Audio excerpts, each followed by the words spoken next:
సమాజ అభివృద్ధిలో మన పాత్ర శ్లాఘనీయం అనడంలో ఏమాత్రం సందేహం లేదు. రాజకీయాలకు అతీతంగా మాట్లాడాల్సి వస్తే కల్టివేషన్ చేసినప్పుడైనా అన్ని కులాలతో కలిసి పనిచేసిన పరిస్థితి, ఎక్కడ నీరుంటే అక్కడికి వెళ్ళిన పరిస్థితి. అలాగే ఉద్యోగ ఉపాధి అవకాశాలు 1925కు ముందు కృష్ణా జిల్లా రాజమండ్రి దగ్గర నుంచి ఇటు మునుగోడ దాకా అటు పిడుగురాళ్ళ దాకా ఉన్నప్పుడు కృష్ణా జిల్లా, తర్వాత సర్కారు జిల్లాలు అయినాయి, కానీ ముందు కృష్ణా జిల్లా నుంచే 60 ఏళ్ల క్రితం అమెరికా వెళ్ళిన నాగరికత ముందుంటా కారణం డెల్టా ఉండటం. దానికి కారణం సర్ ఆర్థర్ కాటన్ గారు బ్రిడ్జ్లు కట్టడం వల్ల డెల్టా ఫామ్ అయి ఆ నాగరికతలోంచి వచ్చి సమాజానికి గతిని స్థితిని మార్చడానికి ఉపయోగపడ్డందుకు మీ అందరికీ నా హృదయపూర్వక నమస్కారం తెలియజేస్తూ, రెండోది ఇందాక కృష్ణప్రసాద్ గారు చెప్పారు, గత ప్రభుత్వం రాజకీయాలు మాడతాకి ఇది వేదిక కాదు, కానీ గత ప్రభుత్వం 1955వ సంవత్సరం తర్వాత రాష్ట్రం భాషా ప్రయుక్త రాష్ట్రం ఏర్పడిన తర్వాత అత్యంత తక్కువ అభివృద్ధి చేసిన ప్రభుత్వం అది. అలాగే తెలుగు భాష మీద కూడా దాడి చేసిన ప్రభుత్వం అది. అలాగే అమరావతిని కూడా నాశనం చేద్దామని చూసిన ప్రభుత్వం. మిత్రుడు మైలవరం శాసనసభ్యులు కృష్ణప్రసాద్ గారు ఇందా చెప్పినట్టుగా అది జరిగింది ఏంటంటే, ఆ రోజు ఈయన హైదరాబాద్ నుంచి వస్తా నాకు కాల్ చేశారు, వస్తున్నారా మిమ్మల్ని పిలిచారా పిల్లలని పిలిచారని చెప్పా. ఒక గంట మాట్లాడుకున్నాం దాదాపు, బహుశా మీద 4 గంట 10 నిమిషాలు ఫోన్ పెద్ద మాట్లాడుకున్నాం. ఆ రోజు గంట మాడాం. ఆ అమరావతి మారుద్దాం అని చెప్పి కృష్ణా గుంటూరు జిల్లాల ఇన్ఛార్జీలు ఎమ్మెల్యేలతో మీటింగ్ అయితే, సరే నేను కృష్ణప్రసాద్ గారికి చెప్పా, నేను ఎట్టకు ఓడిపోయి ఉన్నా, నేను మాడతా, మీరు మాట్లాడొద్దు, ఆ కొడాలి అనేవాడు మంత్రి పోతే నీకు మంత్రి వచ్చే అవకాశం ఉంది, ఇది వాస్తవం, మీరు మాట్లాడవద్దు, నేను మాడతానని చెప్పా.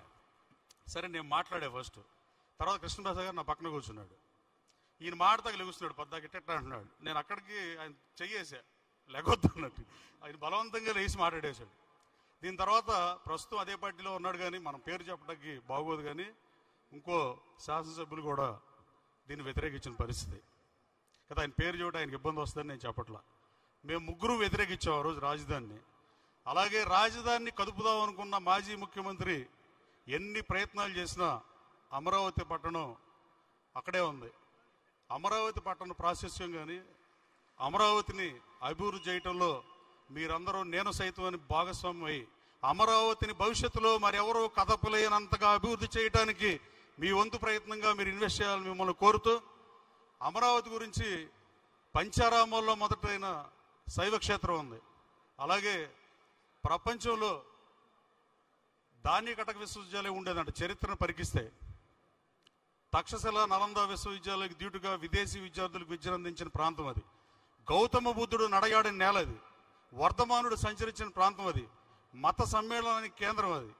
అలాంటి అమరావతిని మారుద్దాం అనుకున్నారు, కానీ కుదరని పరిస్థితి. అమరావతి అజరామరం అవ్వాలంటే ముఖ్యమంత్రి గారికి కూడా నేను విజ్ఞప్తి చేస్తున్నా. ఆ రోజు అమరావతి ఓపెనింగ్ రోజు కూడా నేను ఆంధ్రజ్యోతిలో యాడిచ్చావు 5 లక్షలు 10 లక్షలు పెట్టి.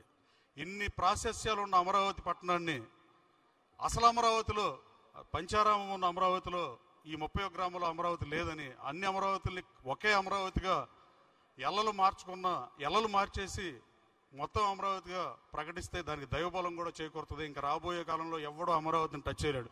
రాబోయే కాలంలో అమరావతిలో మీరందరూ నేను సైతమని పెట్టుబడులు పెట్టి ముఖ్యమంత్రులుగా రాబోయే కాలంలో 20-30 సంవత్సరాలు ఎవరు వచ్చినా అమరావతిని అసలు ఆ ఇంచు కూడా కదలలేని స్థితికి అమరావతిని చంద్రబాబు నాయుడు గారు ఈ ప్రభుత్వంలోనే అభివృద్ధి చేసే దిశగా పనిచేస్తారు. అది సాధ్యం. అమరావతి పేరు అజరామరం, దాన్ని ఎవరో కదపలేరు. దాంట్లో మీరు కూడా భాగస్వాములు మరోసారి కోరుతూ ఈ కార్యక్రమాన్ని ఆహ్వానించిన సోదరులందరూ ధన్యవాదాలు సెలవు తీసుకున్నా. జై Hind. Thank you so much Yarlagadda గారు.